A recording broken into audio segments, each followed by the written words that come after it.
Hello and welcome to this edition of Africa Today, which will focus on Africa's debt crisis and the calls for a blanket debt relief amid the COVID-19 pandemic. We are asking, why are private creditors in Western countries rejecting calls for debt relief, and who benefits from Africa's debt burden? I'm your host, Mubarak Kenya, and with me is my colleague. Hello, I am Sheila Nelima, bringing you news and views from all over Africa. And of course, I read your comments from social media. Thanks for joining us and hope you enjoy the program.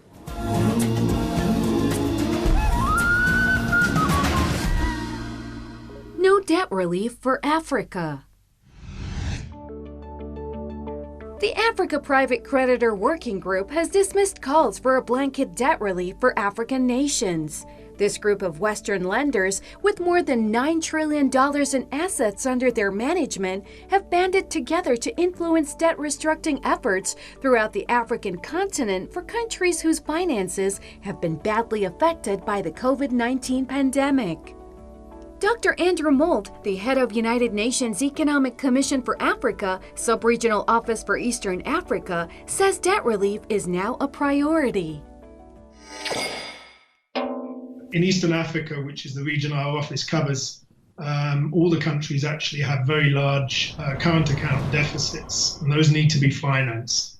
And so at the current juncture, with countries seeing their export revenues dry up, and with a lot of additional outgoings, with a lot of sharp declines in their tax revenues as well, countries need to be saving financial resources as much as possible. So clearly debt relief becomes a priority for many countries in the sub-region. Meanwhile, the World Bank's preliminary estimates indicate that Africa's total losses from the COVID-19 pandemic could amount to anywhere from $37 to $79 billion in the wake of the disrupted trade ties and other factors. The World Bank's Africa chief economist Albert Zofak elaborates on the need for African countries to get a temporary debt relief. We need to address the debt question because as we speak, a number of African countries spend more than 60% of their revenues just to pay for salaries and service debt. Debt service alone could amount to around $44 billion in 2020. So it is essential for a temporary debt relief, what the World Bank and IMF have called a debt standstill, to be part of the global response. This is absolutely necessary to soften the impact of COVID-19 on Africa's poor. So yes, the World Bank and IMF are advocating for this, most African countries as well. It is important for the global community to join and really make this happen because this is a global crisis and it requires a global solution. For more analysis on the subject, we contacted Joseph Ochieno, an African affairs analyst. Thanks a lot for joining us, Mr. Ochieno. Now, to start off, does Africa really need a blanket debt relief to fight COVID-19? I think it's extremely important. Of all the continents around the world, I think perhaps the weakest in terms of infrastructure, and particularly health infrastructure, would be Africa. And of all the continents around, the one which has got the biggest debt burden is Africa. So naturally, I think it's extremely essential that COVID-19 is not seen in isolation. It's a global security issue. Joseph Ochieno, African Affairs Analyst, and stay tuned for more. According to estimates, several middle-income countries currently spend 20% or more of their revenues on debt service, which drastically reduces much-needed health, education, and infrastructure expenditures. Tim Jones, head of policy at Jubilee Debt Campaign, a UK-based charity working to end poverty, says that African countries face a combined $44 billion debt servicing bill this year alone. Jones says vulture funds are purchasing distressed debt at discounted rates with the objective of making large profits from poor countries. So at the moment, Zambia, for example, $100 of its debt you could buy on a financial market for $30. And the people who are buying that are some of what we call vulture funds. Speculators who specialize in buying up debt when it's cheaply, and then when it's cheap, and then trying to sue and get big profits on that debt and make a huge profit on it. And there is a scandalous danger at the moment that there are these kinds of speculators that could make huge profits out of this crisis if that debt ends up being paid. Why is the Africa Private Creditor Working Group rejecting a blanket debt relief for Africa? Private group, as the name suggests, they're driven by profits. Africa is the most lucrative place for business these days, highest rates of returns. But unfortunately, private motive, and indeed in this case, excess capitalism from the West works in that way. You know, they seek where they're able to get the biggest amount of money. The Africa Private Creditor Working Group claims that a rushed blanket approach developed during a time of crisis will put that crucial long-term access to capital at risk. Meanwhile, the United Nations Secretary General Antonio Guterres has not backed calls for a blanket debt relief, but has instead called for a debt moratorium targeting all developing countries that are unable to service their debt. COVID-19 is significantly amplifying existing debt risks. The time-bound G20 initiative to suspend debt service payments for the poorest countries is a critical first step.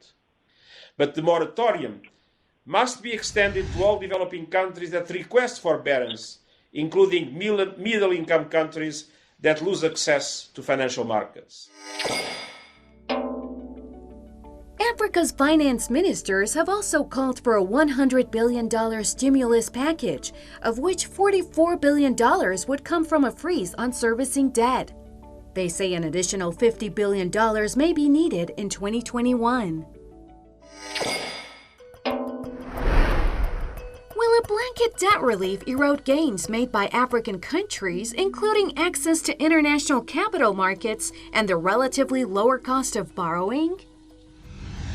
I mean, ideally, blanket debt relief should generally benefit the continent across the board. I think perhaps the better performing economies and the bigger economies, whether you're talking about South Africans of this world, Nigerians of this world, perhaps Kenya, the Botswana of this world, all of them would by and large benefit. The debt burden points to the crisis and contradictions of Africa's development. African nations have for decades received conditional loans and advice from Western countries that have only served to plunge them deeper into poverty. But one of the leading bankers in the continent says borrowing is not the problem. You know, you shouldn't borrow money to be able to deal with recurrent expenditures, filling gaps in your budget. That's like taking your credit card and using it to just buy hamburgers all the time. But if I take my credit card and I use it to invest in real estate, that's a different way of using debt. So the quality of debt is very important. Investing in infrastructure is very good of public debt. African countries have over the last 5 decades borrowed heavily, especially from Western countries, but the continent still lags behind in development. Now, why is it so? Most of these Western donor nations and creditors, in particular organizations like the Bretton Woods institutions, the IMF and World Bank, and related organizations, are lent as a matter of policy to the boys, in quote the boys, meaning the countries and organizations that are actually doing their biddings, either in Africa or in the Middle East. And in many cases, therefore, governments that did not have the mandate of the people are borrowed substantially or were given money substantially as sweeteners. And in many of those monies went to individuals and individual bank accounts, both on the continent, and much of that money again returned to Europe and North American banks, and particularly in the Swiss soft banks and offshore accounts.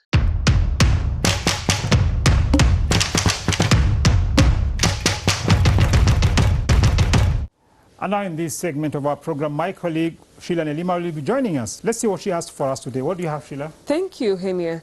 I welcome you all to this part of the program. Join me as I bring you news from around Africa.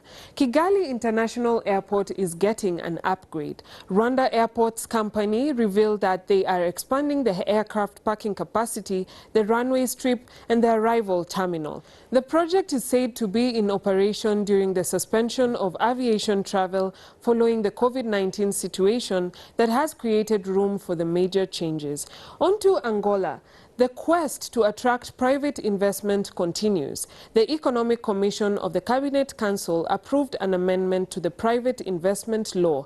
The amendment provides investors with better conditions for the implementation of major projects in the airport system, technological innovation, and good governance practices. And as Angola seeks for investors, Botswana tightens its business policies. The Industrial Development Act of Botswana reserves a number of business sectors for locals only. The sectors include food manufacturing enterprises, amongst others. The new law also affects business registration certificates of the said industries, which shall be wholly reserved for citizens or companies of citizens. The new policy aims to prioritize on citizens without discriminating against foreign nationals.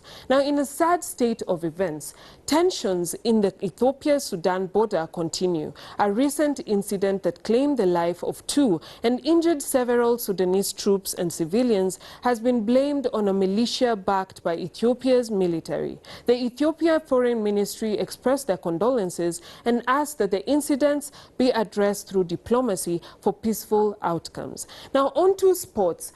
President George Weah of Liberia called on the COVID-19 Global Fund to give special attention to the importance of sports in African economies. In a conference called The Future of Sports in Africa Post-COVID-19, the Liberian leader, who is a former footballer, highlighted the challenges faced by sports and its importance in society. He termed sports as a unifying factor, maintaining social cohesion and youth development. Now, last but not least, wildlife in South Sudan has been described as one of the least explored and most remarkable wild habitats in Africa. South Sudan boasts of the SAD, Africa's biggest wetland, and also has the largest untouched wilderness east of the White Nile. Every year, some estimated 1.2 million antelopes and gazelles cross this enormous land, and an occurrence rivaled only by the wildebeest migration in the Serengeti.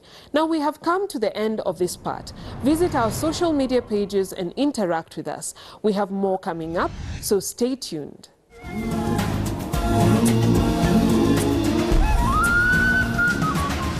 No debt relief for Africa.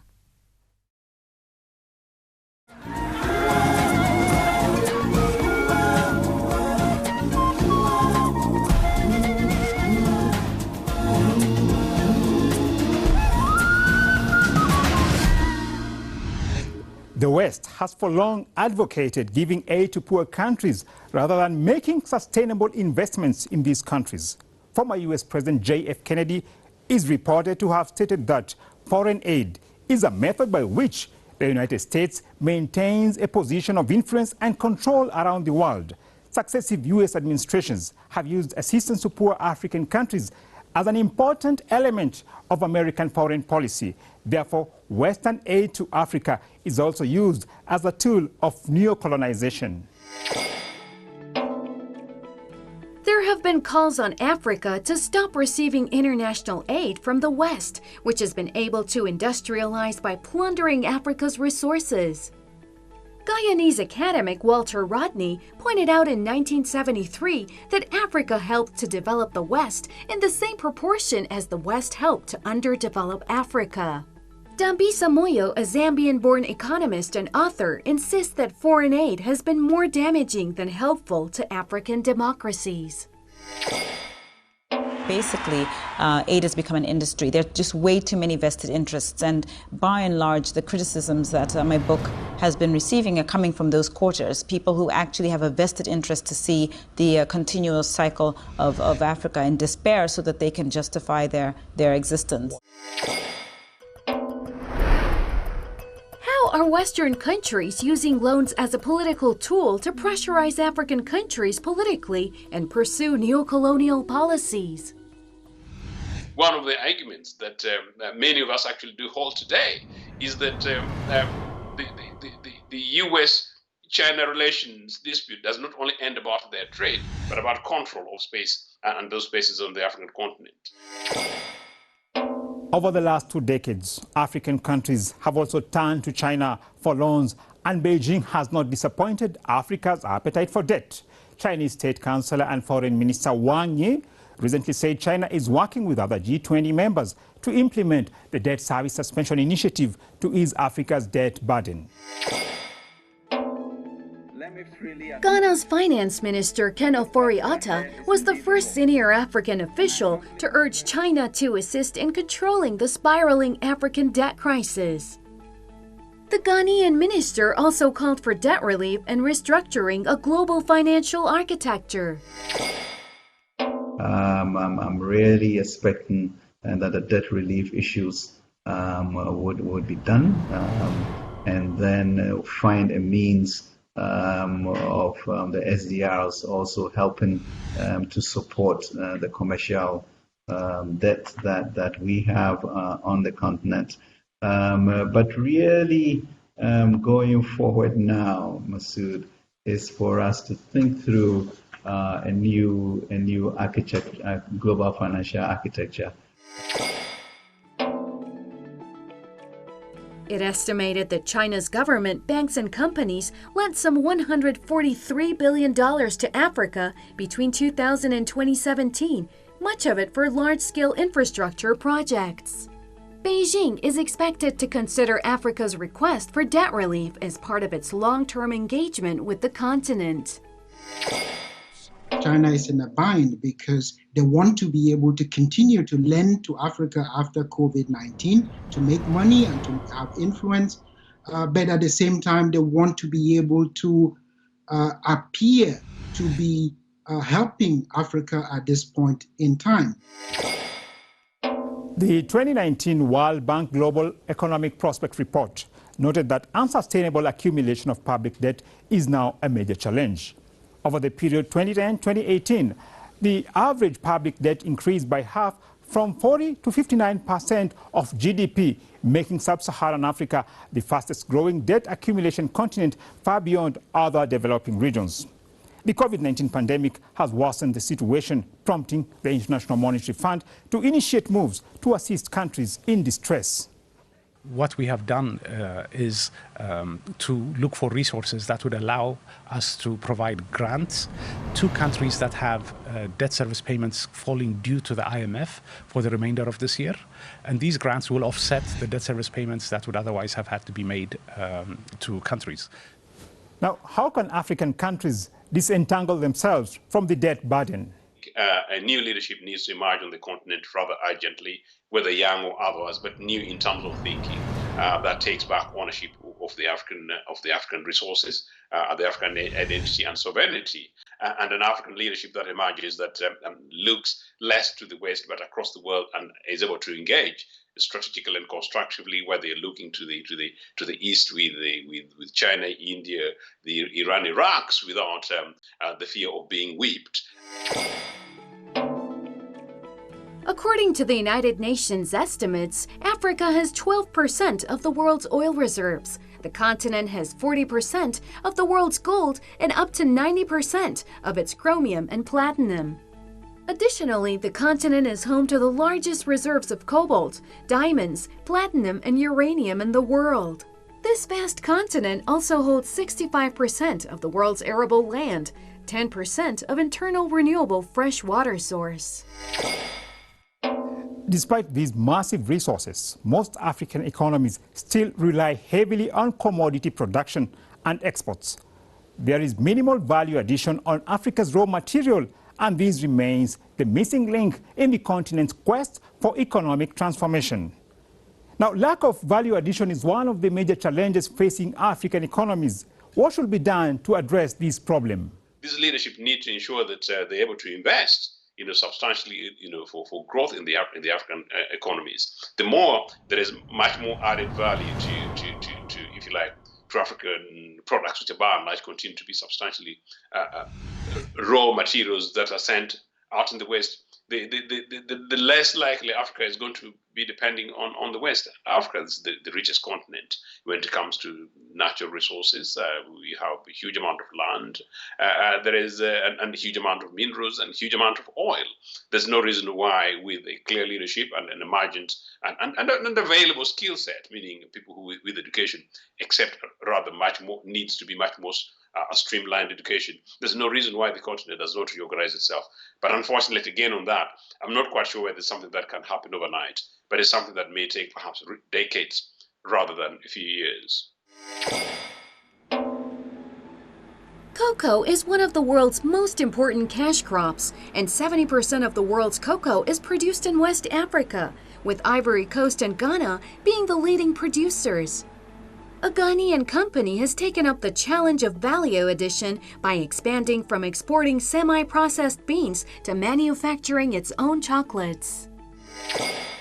The confectionery business has started on a humble note of approximately 2 to 5% of our output to start with, but we believe that the confectionery business or the confectionery section is the way to go.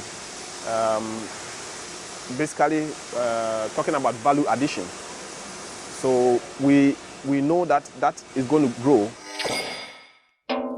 According to the UNDP, higher debt burdens are associated with lower manufacturing, value-added, fewer lucrative jobs. Manufacturing contributes less than 10% to Africa's GDP compared to the global average of 16% and 23% in East Asia and the Pacific. A leading Pan-Africanist, PLO Lumumba, believes that value addition and innovation will make Africa great again. You remember Africa lost out in the first industrial revolution. Africa lost out in the second industrial revolution. Africa has started gaining a little from the third industrial revolution. We are now in the fourth industrial revolution, where we are talking about artificial intelligence, we are talking about robotics, we are talking about the Internet of Things. We are saying that Africa must now find her pride of place in those areas so that Africa can be great in agriculture, Africa can be great in education, Africa can be great in value addition.